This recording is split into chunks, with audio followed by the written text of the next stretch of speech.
मैं Sunil Kumar carpenter, lecture of commerce, आपके सामने क्लास 11th सब्जेक्ट अकाउंटेंसी का चैप्टर इंट्रोडक्शन ऑफ अकाउंटिंग का एक टॉपिक लेकर प्रस्तुत हूँ। आज इस टॉपिक में हम टर्मिनोलॉजी ऑफ अकाउंटिंग की जो टर्मिनोलॉजी होती है, शब्दावली होती है, वो आज हम देखेंगे। और इसके बाद के जो वीडियो रहेंगे उसमें भी आपको जो इसकी टर्मिनोलॉजी है, जो इसकी शब्दावली है, वो आपको देखने को मिलेगी। तो आज हम यहाँ इसकी शब्दावली जो टर्मिनोलॉजी है उससे क्या करेंगे, शुरुआत करेंगे। देखना यहाँ पे टर्मिनोलॉजी ऑफ द अकाउंट, ठीक है। देखना पहले टर्मिनोलॉजी देखते हैं हम, बिजनेस। एनी लीगल एक्टिविटीज, कोई भी वैधानिक क्रिया done in the order to earn income or profit is called business।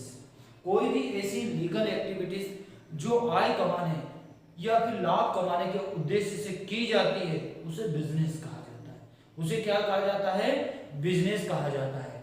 हमारे आसपास जितनी भी दुकानें होती है, जितनी भी शॉप्स वगैरह होती है ना, वो सभी किसके अंतर्गत आती है, बिजनेस के अंतर्गत आती है। चाहे वो ग्रोसरी की दुकान हो, हार्डवेयर की दुकान हो, ठीक है, बुक्स स्टेशनरी की दुकान हो, ठीक है, या मिठाई वगैरह स्वीट्स की दुकान हो, सभी किसके अंतर्गत आती है, बिजनेस के अंतर्गत आती है।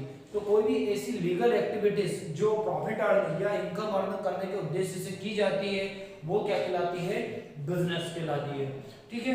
यहाँ लीगल शब्द का उपयोग किया, लीगल होनी चाहिए, वो कौन सी होनी चाहिए, लीगल, ठीक है। लीगल का मतलब जिसे कानून के द्वारा अवैधानिक घोषित नहीं किया गया, इलीगल घोषित नहीं किया गया।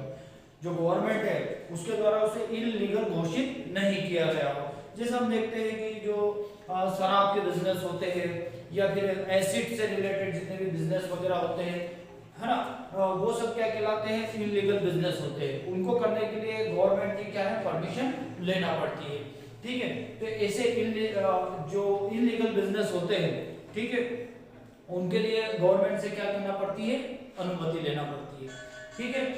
तो यहाँ पे हमने ये देखा, प्रॉफिट इज कॉल्ड बिजनेस कहा जाता है। Business is a broad term which includes production. तो ये बिजनेस में क्या क्या चीजें इंक्लूड रहती है, क्या क्या चीजें, प्रोडक्शन ऑफ गुड्स, वस्तुओं का उत्पादन, माल का उत्पादन, एंड सर्विस, ठीक है। वस्तु जो होती है, ठीक है, गुड्स जो होती है, गुड्स और जो सर्विस है उसका क्या करना, प्रोडक्शन करना, ठीक है। जैसे कुछ रॉ मटेरियल्स को हमने परचेज किया, रॉ मटेरियल से हमने क्या बनाया और उसको फिनिश गुड्स में क्या कर दिया, तैयार माल में उसको कन्वर्ट कर दिया और उसको मार्केट में सेल कर दिया।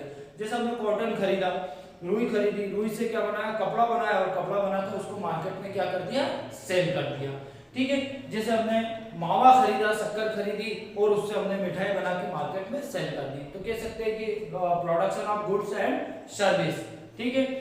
तो कुछ जो बिजनेस होते हैं वो सर्विस क्या करते हैं, प्रोवाइडेड करवाते हैं। जैसे एडवर्टाइजमेंट कंपनी, ठीक है, ये एडवर्टाइजमेंट कंपनी क्या करती है, सर्विस प्रोवाइडेड करवाती है। इसका काम गुड्स परचेज एंड सेल्स नहीं होता, या प्रोडक्शन ऑफ गुड्स नहीं होता इसका काम, ठीक है। ये सर्विस क्या करती है, प्रोवाइडेड करवाती है। जैसे इंश्योरेंस कंपनी है, ट्रांसपोर्ट कंपनी है, बैंकिंग है, ये क्या करती है, सर्विस देने का कार्य करती है। तो यहाँ production of goods and service, ठीक है, production of goods and service, purchase and sale of goods and service, है ना, सर्विस को खरीदना और बेचना, माल को खरीदना और बेचना। तो ये सब चीजें इसके अंतर्गत आ जाती है, ठीक है। और द सर्विस, बैंकिंग, बैंकिंग मतलब बैंकिंग भी इसके अंतर्गत आ जाता है ना। बैंकिंग का जो बिजनेस है, बैंकिंग का काम क्या है ना, जो लोगों के पास जो मनी होती है, जो धन होता है, उसको डिपॉजिट करना, और जिन लोगों को धन की आवश्यकता है, पैसे की आवश्यकता है, उनको क्या करना, इंटरेस्ट रेट पर उनको क्या करना, वो धन अवेलेबल करवाना, ये काम है इनका।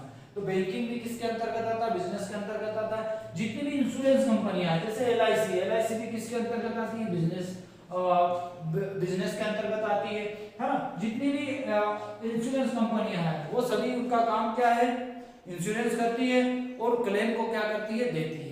तो ये काम इनका है। ट्रांसपोर्ट जितनी भी कंपनियां होती है वो भी किसके अंतर्गत आती है, बिजनेस के अंतर्गत आती है। जितने भी हम माल को ले जाने लाने ले जाने का जो काम करती है, जितनी भी ट्रक है ट्रांसपोर्ट कंपनियां, वो सब इसके अंतर्गत आती है, ये भी बिजनेस के अंतर्गत आती है एंड etc। ठीक है, इसके बाद हम यहाँ पे देखते हैं दूसरा टर्मिनोलॉजी इसमें है, दूसरी टर्मिनोलॉजी ट्रेड। ट्रेड को हिंदी में अपन क्या बोलते हैं, व्यापार बोलते हैं। क्या बोलते हैं अपन, व्यापार बोलते हैं। ठीक है, purchase and sale of goods, माल को खरीदना और बेचना, goods done with the object of the earning profit is called trade. लाभ कमाने के उद्देश्य से, प्रॉफिट कमाने के उद्देश्य से जो वस्तुओं और सेवाओं को जो बेचा जाता है, ठीक है, वो क्या कहलाता है, व्यापार कहलाता है। वस्तुओं और सेवाओं को क्या बेचना क्या कहलाता है, सेल ऑफ गुड्स, वस्तुओं को बेचना, माल को बेचना क्या कहलाता है, यहाँ पर ट्रेड कहलाता है। Purchase and sale of goods है ना, माल को खरीदना और बेचना क्या कहलाता है, व्यापार कहलाता है, जो लाभ कमाने के उद्देश्य से किया जाना चाहिए। यहाँ हम आगे अब इसकी तीसरी टर्मिनोलॉजी देखते हैं। इसमें तीसरी टर्मिनोलॉजी में है प्रोफेशन। प्रोफेशन का मतलब होता है पेशा, इसको हिंदी में क्या बोलते हैं, पेशा बोलते हैं। ठीक है, पेशा। तो जो डॉक्टर, इंजीनियर, वकील द्वारा जो कार्य किया जाता है, या चार्टर अकाउंटेंट द्वारा जो कार्य किया जाता है, वो किसके अंतर्गत है, पेशे के अंतर्गत आता है। ठीक है, पैसे के अंतर्गत इन चीजों को लिया जाता है। ये क्या करते हैं, फीस लेकर क्या करते हैं, अपनी सेवाएं देते हैं, इसलिए इसको प्रोफेशन के अंतर्गत लिया जाता है। तो इसका मीनिंग हम यहाँ पे देख लेते हैं। Profession, any work done in order to earn income, ऐसा कोई कार्य जो लाभ कमाने के उद्देश्य से किया जाता है, अर्न इनकम, आय कमाने के उद्देश्य से किया जाता है, विच नेसेसरीली रिक्वायर्ड, जिसमें आवश्यक योग्यता की आवश्यकता पड़ती है, नेसेसरी रिक्वायर्ड, जिसमें आवश्यकता होती है, प्रीवियर, पहले ट्रेनिंग की, ऐसा कार्य जिसमें आय कमाने के उद्देश्य से किसकी जरूरत पड़ती है, पहले ट्रेनिंग की आवश्यकता पड़ती है, एजुकेशन की जरूरत पड़ती है, इस कॉल्ड प्रोफेशन, वो क्या कहलाता है, प्रोफेशन कहलाता है। कोई भी वर्क जो आय कमाने के उद्देश्य से किया जाता है और जिसमें किसकी जरूरत पड़ती है, प्रीवियर ट्रेनिंग, पहले ट्रेनिंग की आवश्यकता पड़ती है, एजुकेशन की जरूरत पड़ती है, तो ऐसा कार्य क्या कहलाता है, प्रोफेशन कहलाता है। तो यहाँ लिखे उदाहरण पे डॉक्टर्स, लॉयर्स, वकील है, इंजीनियर है, etc आर कॉल्ड प्रोफेशनल। इनको प्रोफेशनल पर्सन के नाम से जाना जाता है। जितने भी डॉक्टर्स होते, इंजीनियर होते है ना, और आपके लॉयर्स, वकील होते हैं, वो सब किसके अंतर्गत जाने जाते हैं, प्रोफेशनल पर्सन के अंतर्गत उनको जाना जाता है। तो यहाँ हमने इनकी 3 टर्मिनोलॉजी देखी। अगले जो वीडियो है उसमें भी आपको कुछ टर्मिनोलॉजी यहाँ पर मैं बताऊंगा। ठीक है,